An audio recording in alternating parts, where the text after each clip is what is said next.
¿Por qué filosofía aquí y ahora especiales?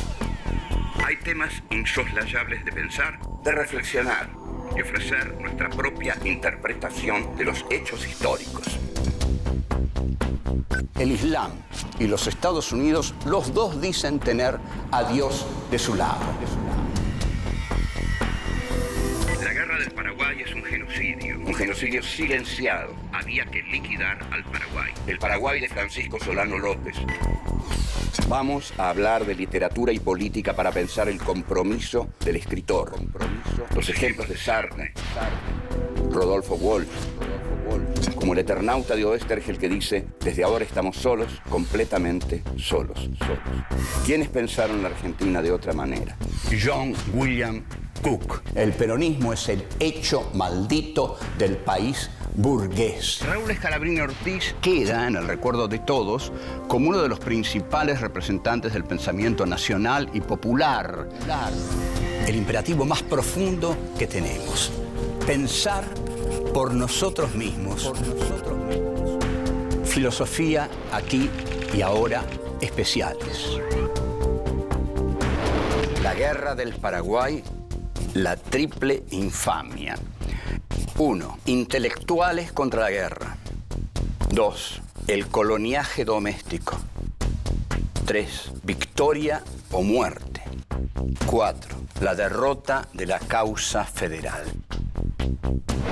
1. Intelectuales contra la guerra. En 1865 se inicia la guerra del Paraguay. En principio, el Paraguay era un estado proteccionista, es decir, que se negaba al libre cambio que era, era el espíritu de los tiempos, que todos los países se abrieran al libre cambio porque los grandes países imperialistas querían que las naciones se abrieran para penetrar ante todo con sus mercancías. A su vez, el general Mitre, desde Buenos Aires, quiere liquidar las resistencias de las provincias y estas provincias se apoyaban en el Paraguay.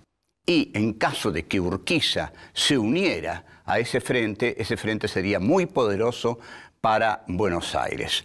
Esta guerra del Paraguay es llamada por el historiador trotskista marxista Milcíades Peña la guerra de la triple infamia.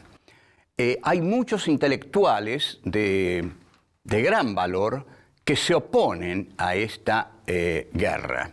Son los intelectuales de la Confederación de Paraná, entre ellos Carlos Guido y Spano. Carlos Guido Spano escribe un poema que se llama Nenia y que es particularmente emotivo, es el poema más emotivo y conocido que se ha escrito sobre la guerra del Paraguay, y lo vamos a decir detalladamente. El poema dice así: en idioma guaraní, una joven paraguaya, tiernas endechas ensaya, cantando en el arpa así, en idioma guaraní. Llora, llora, Urutaú, en las ramas del Yatay. Ya no existe el Paraguay donde nací como tú. Llora, llora, Urutaú. En el dulce Lambaré, feliz era en mi cabaña. Vino la guerra y su saña no ha dejado nada en pie en el dulce Lambaré. Padre, madre, hermanos, ay, todo en el mundo fue perdido. En mi corazón partido, solo amargas penas hay. Padre, madre, hermanos, ay. Termina repitiendo: llora, llora, Urutaú, en las aguas del Yatay. Ya no existe el Paraguay. Llora, llora, Urutaú. Bien. Carlos Guido Spano no deja por eso de ser un porteño, un gran porteño, y en su vejez le dedica a Buenos Aires uno de los poemas más conocidos. Incluso se ha hecho una película hace tiempo que se llamaba He nacido en Buenos Aires, y después se hizo otra película con Rimoldi Fraga, que se llamó Argentino hasta la muerte. El poema es: he nacido en Buenos Aires, ¿qué me importan los desaires con que me trate la suerte? He nacido en Buenos Aires, argentino hasta la muerte. Este es la estrofa central del poema de Guido Spano, un poema célebre, y esas dos películas fueron dos películas muy interesantes. Ahora, lo que es evidente que hay una contradicción en esto de Guido Spano, porque Guido Spano tiene que saber que si ya no existe el Paraguay, llora, llora Urutaú, porque ya no existe el Paraguay, es porque Buenos Aires lo arrasó. O sea, ahí hay una contradicción. ¿Qué me importan los desaires con que me trate la suerte? He nacido en Buenos Aires, argentino hasta la muerte. Pero resulta que Buenos Aires arrasó al Paraguay. Llora, llora Urutaú, ya no existe el Paraguay. Bueno, pero esa contradicción la solucionan los años. Los años le hicieron olvidar la guerra del Paraguay y también quería a Buenos Aires. Digamos que era un porteño paraguayo. Hay muchos hombres de dos mundos. Cortázar era un hombre de París y de Buenos Aires. Y sería raro, sería interesante, quiero decir, saber qué quería más Cortázar, ¿no? Si a París o a Buenos Aires. Lo mismo le pasó a Guido Spano. Cantó la tragedia del Paraguay y cantó la grandeza y la hermosura que él encontraba en Buenos Aires. Volvemos. 2. El coloniaje doméstico. Los críticos de la guerra del Paraguay son a su vez críticos de Buenos Aires, porque no se les escapa que la guerra del Paraguay, la decisión de la guerra del Paraguay tiene su epicentro en Buenos Aires y que es parte de algo que Mitre llama la gran política. Entonces, son escritores que no están en Buenos Aires y que atacan la política del general Mitre, que consiste en llevar la guerra al Paraguay y a las provincias. Entre los principales se encuentra Olegario Andrade, que todos nosotros hemos leído en nuestros estudios primarios como el autor de un poema muy bonito que se llama El nido de cóndores. Andrade, basándose en el genial Alberdi, dice que a partir de la Revolución de Mayo, en lugar del coloniaje español, tuvimos el coloniaje porteño sobre las provincias. O sea, que se dio ahí un proceso de colonialismo interno. Colonialismo externo era el de Madrid sobre Argentina, Buenos Aires. Y el colonialismo interno es el de Buenos Aires sobre las provincias. En 1860 queda instaurado el colonialismo interno y doméstico. Buenos Aires coloniza a las provincias a través de la terrible guerra de policía que Mitre les declara.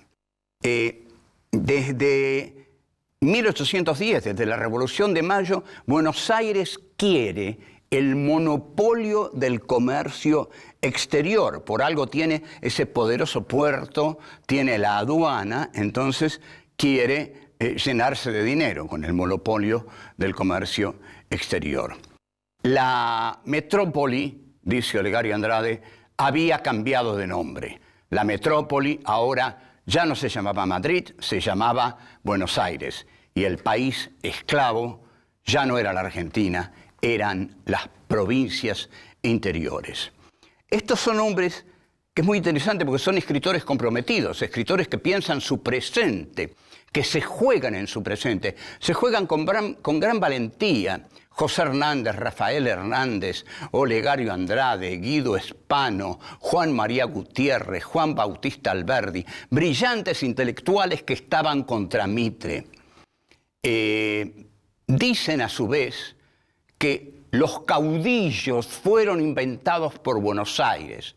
Lo digo de nuevo, que los caudillos fueron inventados por Buenos Aires, que los caudillos del interior son hijos, frutos del egoísmo de Buenos Aires. Estos intelectuales críticos comienzan a ser terriblemente injuriados por la prensa de Buenos Aires, que en ese momento se reducía, la prensa poderosa de Buenos Aires, al diario que había fundado el general Bartolomé Mitre, es decir, al diario La Nación. Y entonces es Andrade el que escribe desde Paraná, por supuesto, porque es un intelectual de Paraná, es un intelectual de la posibilidad del urquicismo. Si el urquicismo se hubiera levantado en armas contra Buenos Aires, junto con el Paraguay de López y junto con las montoneras mediterráneas, algo habría cambiado en la historia argentina. Entonces Andrade escribe, nosotros, dice, que estamos defendiendo al Paraguay y atacando la política asesina de Buenos Aires, ¿qué se pide contra nosotros? A la cárcel se pide con los escritores bárbaros del caudillaje. Estos son los gritos, dice, hidalgos de la prensa libre, de la prensa civilizada, de la Tribuna, de la Nación Argentina, de los diarios grandes de Buenos Aires. Piden que el gobierno nos acuse, que se nos juzgue como criminales, en última instancia como criminales vulgares, que purguemos nuestras deudas en la cárcel, en última instancia, repito, como traidores a la patria. Eso es lo que se pedía desde Buenos Aires a través de La Nación, el diario de Bartolomé Mitre. Alberdi, a su vez, desde el exterior, escribe muchos folletos contra la guerra del Paraguay. El diario de Mitre, sin ningún pudor, sin ningún respeto por el gran intelectual que fue Juan Bautista Alberdi, lo llama directamente traidor a la patria, a Juan Bautista Alberdi.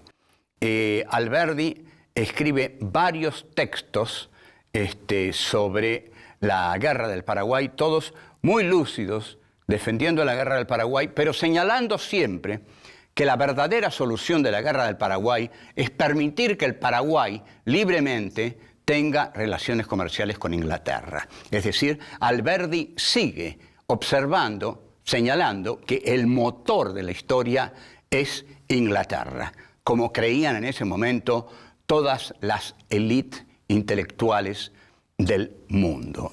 Y como en efecto era la modernidad capitalista, tenía su centro en Inglaterra, e Inglaterra era el motor de la historia. Por eso tantos países se le unieron para entrar en la modernidad. Volvemos. 3. Victoria o muerte. Otro muy duro crítico de Mitre es Carlos D'Amico. Carlos D'Amico fue impiadoso con Mitre y lo conoció de cerca. No fue exactamente su contemporáneo, pero supo mucho sobre Mitre, tanto como para coleccionar las más brillantes joyas que lanzó el vencedor de ninguna batalla, que fue don Bartolomé Mitre. Entonces, D'Amico señala, ante todo, la famosa arenga de Mitre, ¿no? Que es en 24 horas en los cuarteles, en 3 semanas en el frente, en 3 meses en la Asunción. La guerra duró 5 años. Por ejemplo, otra anécdota de Mitre que cuenta Carlos D'Amico. Le regalan a Mitre un reloj. Mitre recibe el reloj, lo mira y dice, me servirá para señalarme la hora de la victoria. Yo conozco una que no señala a D'Amico, pero es típica de Mitre. Iba Mitre, a quien David Viñas llama en literatura argentina y realidad política el porteño fanfarrón, iba caminando por la calle Florida con su toscano, muy alto, así, y viene un pibe, así, y le pide fuego para su cigarrillo. Y Mitre le dice, ¿cómo no? Encendé tu cigarrillo. Y bueno, pero es que no llego, dice el chico. Cuando llegues, empezá a fumar, le dice. Bueno, esta es una genialidad de Don Bartolo. Mitre, cuando pierde en Curupaytí, la guerra pasa totalmente a manos del Brasil. En realidad, el que cometió la mayor matanza de la guerra de la Triple Alianza fue el Brasil. Hacen traer de Francia al Conde de.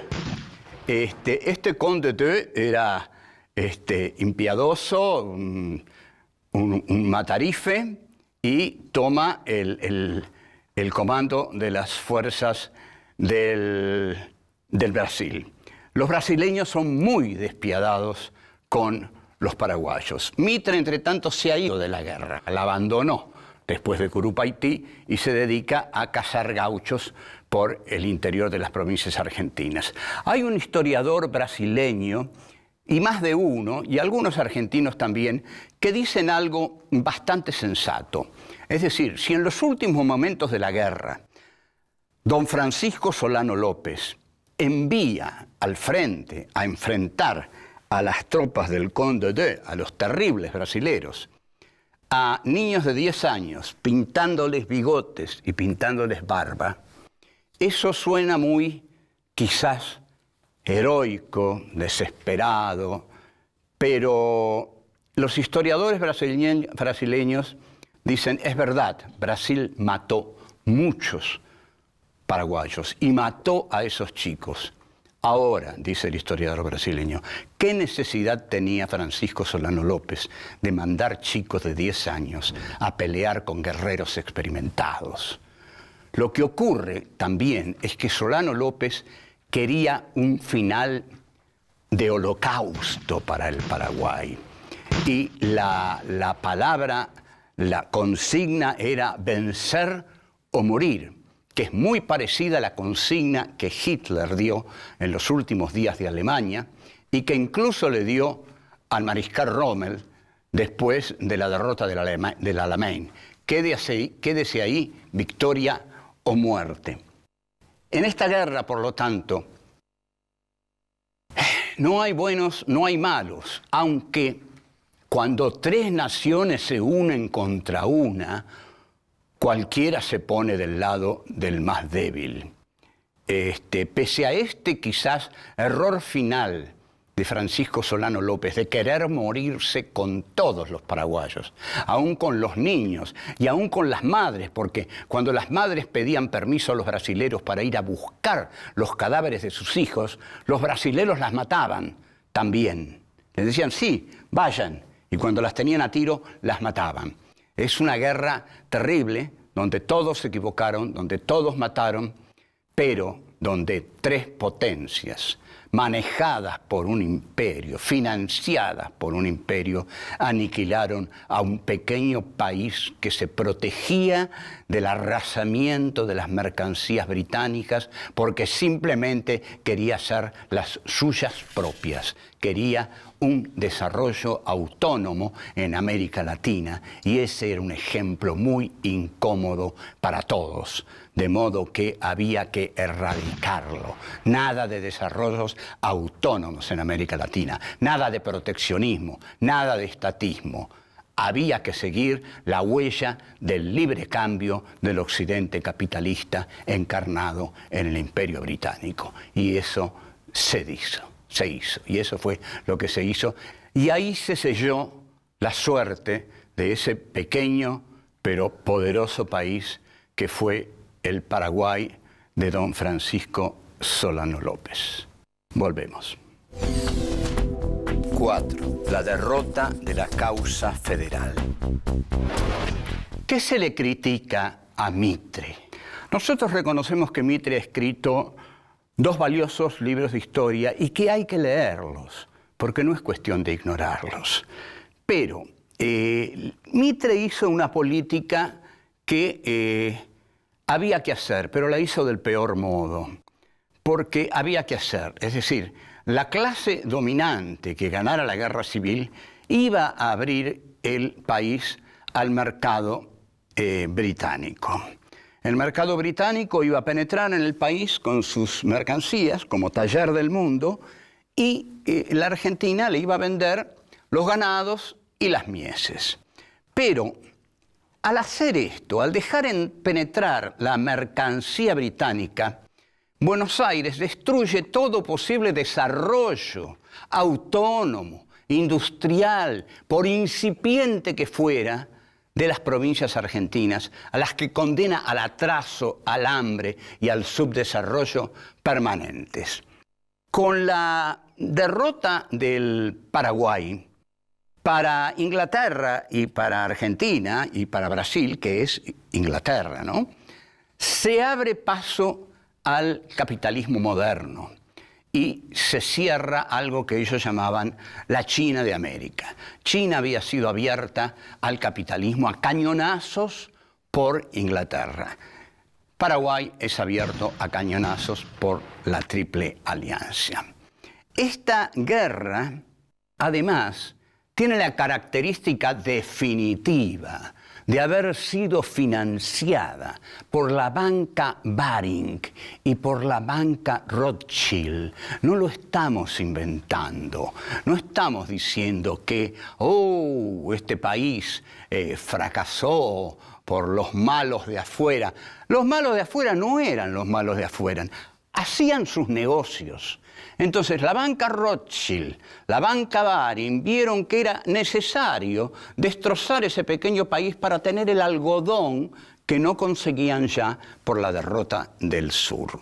Entonces Baring y Rothschild financian esta guerra y lleva al famoso brindis de Mitre por la unidad del esfuerzo argentino y el capital británico.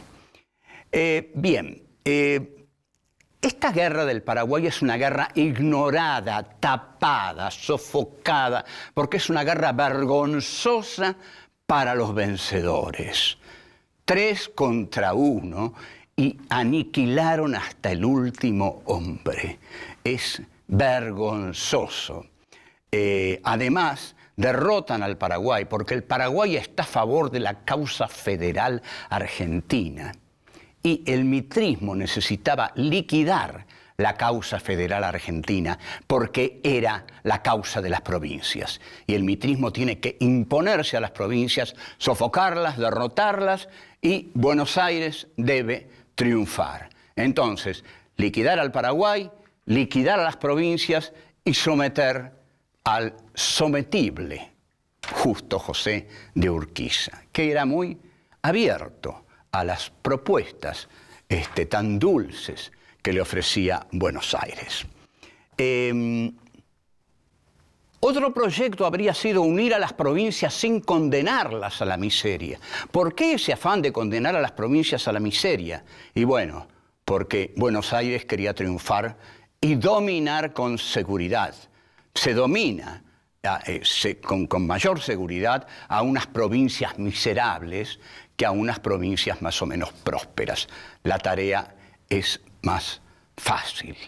Entonces, como conclusión, podemos decir, la guerra del Paraguay fue el último intento de Buenos Aires por arruinar al resto del país, por arruinar a las provincias del interior mediterráneo, por tener comprado a Urquiza y por liquidar el punto rebelde y poderoso que era el pequeño industrial país de los paraguayos. Luego quedará la llamada campaña del desierto, que terminará con los indios, y quedará así un país despoblado. Alberdi entonces va a tener que decir, gobernar es poblar. ¿Cómo vamos a ser un país si no tenemos habitantes? Porque los hemos matado a todos. Y ahí empieza la nueva parte, se llama a la inmigración. Y este es otro tema, el de la guerra del Paraguay, que es el que quisimos tratar, termina aquí. Chao.